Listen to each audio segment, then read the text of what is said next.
Good morning बच्चों। आज हम ज्योग्राफी का 8 क्लास का ये दूसरे चैप्टर का ये टॉपिक पढ़ेंगे, मृदा का निम्नीकरण और संरक्षण के उपाय। सबसे पहले हम इनका अर्थ जानेंगे। मृदा का अर्थ होता है मिट्टी। निम्नीकरण का अर्थ होता है मिट्टी की हानि या मिट्टी का ह्रास होना, यानी मिट्टी जो है हमारी उसका नुकसान किन कारणों से हो रहा है ये पढ़ेंगे। संरक्षण का होता है अगर हमारा नुकसान हो रहा है तो कैसे हम मिट्टी की सुरक्षा करें या कैसे उसको बचाएं या उसके उपजाऊ शक्ति को बनाए रखें। तो सबसे पहले पढ़ते हैं हमें मृदा निम्नीकरण दो कारणों से खतरे में है, मानवीय कारक और प्राकृतिक।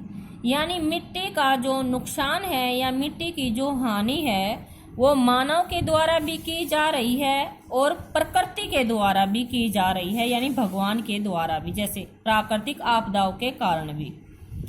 तो जैसे हम देखते हैं मृदा के निम्नीकरण में सहायक एक तो जैसे वनोन्मूलन मानव के द्वारा तो हो रही है, जैसे मानव है अधिक से अधिक वनों की कटाई कर रहा है, तो कटाई करने से भी मिट्टी का निम्नीकरण या मिट्टी का नुकसान होता है। अतिचारण होता है पशुओं का अधिक मात्रा में चराना, यानी पशुओं को अगर हम अत्यधिक मात्रा में चराते हैं तो भी मिट्टी का यानी मृदा का निम्नीकरण होता है। रासायनिक उर्वरक, जैसे रासायनिक हम खाद वगैरह डालते हैं उससे भी मिट्टी की उपजाऊ शक्ति खत्म होती है और उससे भी मृदा का निम्नीकरण होता है।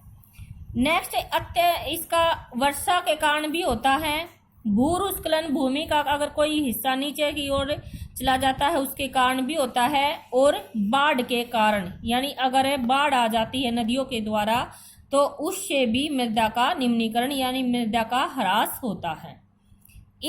इसमें जैसे पशुचारण है, रासायनिक उर्वरक है, ये हमारे मानवीय कारक हैं। वर्षा दोहन है, भूस्खलन है, बाढ़ है, ये हमारे प्राकृतिक कारक हैं। तो यानी मानवीय कारक और प्राकृतिक कारण दोनों के कारण ही मृदा का या मिट्टी का ह्रास हो रहा है। अब नेक्स्ट है कि मृदा का संरक्षण, यानी अगर मिट्टी का ह्रास हो रहा है तो इस नुकसान को हम कैसे बचाएं, इसका संरक्षण कैसे करें। इसके संरक्षण की हमारी निम्न विधियां हैं। जैसे नंबर 1 हम पढ़ेंगे मल्च बनाना। मल्च होता है पौधों के बीच में अनावरित भूमि जैव पदार्थ जैसे प्रवाल से ढक दी जाती है, इसे मृदा की आर्द्रता बनी रहती है। उदाहरण के लिए आप इसे देखें, मल्च बनाना कैसे होता है। मान लो हमने खेती की है, ये हमारे पौधे हैं, ऐसे ये हमारे पौधे हैं, तो बीच में जो ये गैप है किसी चीज से इनको भर दिया जाता है, इस गैप को, ताकि जो मिट्टी की आर्द्रता है वो बनी रहे। इसलिए इसको ऐसे इस तरह से खेती करने को कहते हैं मल्च बनाना। यानी ऐसे बीच बीच में गैप होता है और गैप को भर दिया जाता है किसी भी चीज से, घास से या पराल वगैरह से, यानी ताकि क्यों ढकते हैं, ताकि जो मिट्टी की आर्द्रता है यानी पानी है पौधों को यहाँ तक ही बना रहे, यानी पौधों को आर्द्रता प्राप्त होती रहे। तो ऐसे भी हमें मिट्टी का संरक्षण कर सकते हैं। नेक्स्ट है हमारा वेदिका फार्म। वेदिका फार्म में ये तीव्र ढालों पर बनाए जाते हैं ताकि सपाट सतह फसल उगाने के लिए उपलब्ध हो जाए। इन्हें पृष्ठीय प्रवाह और मृदा अपरदन कम हो सकता है। वेदिका फार्म आप चित्र से देख सकते हैं। वेदिका फार्म यानी भूमि को जैसे काट काट कर ऐसे बनाया गया है, यानी काट काट कर परत बनाई जाती है ताकि जो पानी है वो उसी परत पर रुका रहे। इसको बोलते हैं वेदिका फार्म। जैसे एक परत हमारी ये हो गई, दूसरी हमारी ये हो गई, तीसरी ये हो गई, तो जैसे हमारा जो पानी है वो इसी परत पर रुका रहे, इसको बोलते हैं हम वेदिका फार्म। नेक्स्ट है हमारा ये तीव्र ढालों वाले क्षेत्रों में बनाए जाते हैं। तीसरा हमारा समोच्च रेखीय जुताई। एक पहाड़ी ढाल पर समोच्च रेखाओं के समांतर जुताई ढाल से नीचे बहते जल के लिए एक प्राकृतिक अवरोध का निर्माण करती है, यानी ये हमारी समोच्च जुताई। जैसे आप देख सकते हैं ये पहाड़ी क्षेत्रों में ही है। पहाड़ी क्षेत्रों में कैसे है कि ये भी तीव्र ढाल वाले क्षेत्रों में है। पानी के बहाव को रोकने के कारण ऐसे ही जैसे आपको रेखा दिखाई दे रही है, यानी यहाँ पर उपज को उगाया जाता है और ये जो है पानी को रोकने के लिए रेखाएं बनाई जाती हैं, जिनको हम समोच्च रेखाएं कहते हैं। नेक्स्ट है हमारी रक्षक मेखलाएं।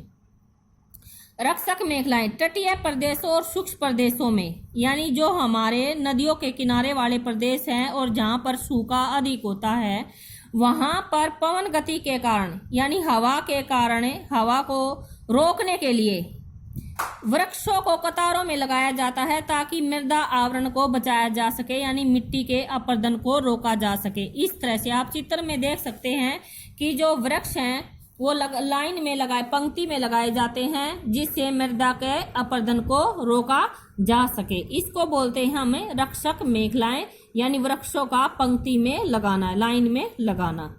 इसके बाद है हमारी समोच्च रोधिकाएं। समोच्च रेखाएं रोधिकाएं आपने नेक्स्ट उसमें भी देखा था, जैसे ये हमने यहाँ पर दिखाई थी समोच्च, ये रोधिकाएं हैं। ये भी जैसे यहाँ पर तो हमें मिट्टी का ही रोक लगा देते हैं, मिट्टी से ही, लेकिन समोच्च रेखीय रोधिकाएं पर बनाने के लिए पत्थरों, घास, मृदा का उपयोग किया जाता है। यानी बिल्कुल ये भी सेम होती हैं, ऐसी ही होती हैं, लेकिन यहाँ पर तो जैसे हम मिट्टी का ही प्रयोग करते हैं पानी को रोकने के लिए, लेकिन समोच्च रेखाएं रोधिकाओं में हम पत्थरों का भी, घास का भी और क्या नाम है मृदा का भी उपयोग कर सकते हैं, ताकि जल को एक ही स्थान पर रोका जा सके। इस कारण भी हमें मृदा का निम्नीकरण यानी मृदा का संरक्षण कर सकते हैं, यानी मृदा के अपरदन को रोक सकते हैं। इसके बाद हमारा नेक्स्ट पॉइंट है चट्टान बांध। यह जल के प्रवाह को कम करने के लिए बनाए जाते हैं या नालियों की रक्षा करते हैं और मृदा सतही को रोकते हैं, यानी मृदा का नुकसान होने से रोकते। चट्टान बांध होते हैं यानी कंकड़ पत्थर या चट्टानों से, पत्थरों से किसी जल के प्रवाह को रोकना। बीज की फसल उगाना। बीज की फसल से भी हमें मिट्टी अपरदन को रोक सकते हैं। जैसे कई बार ये होता है कि हमें फसल काटने के बाद जमीन के हिस्से को खाली छोड़ देते हैं, तो खाली नहीं छोड़ना, उस बीच में भी हम किसी न किसी फसल को उगाकर, यानी कोई न कोई फसल उगाकर मिट्टी के अपरदन को रोक सकते हैं। इसके बाद हम जल, ये हम कल पढ़ेंगे जल क्या है और हमारे लिए कितना महत्वपूर्ण है।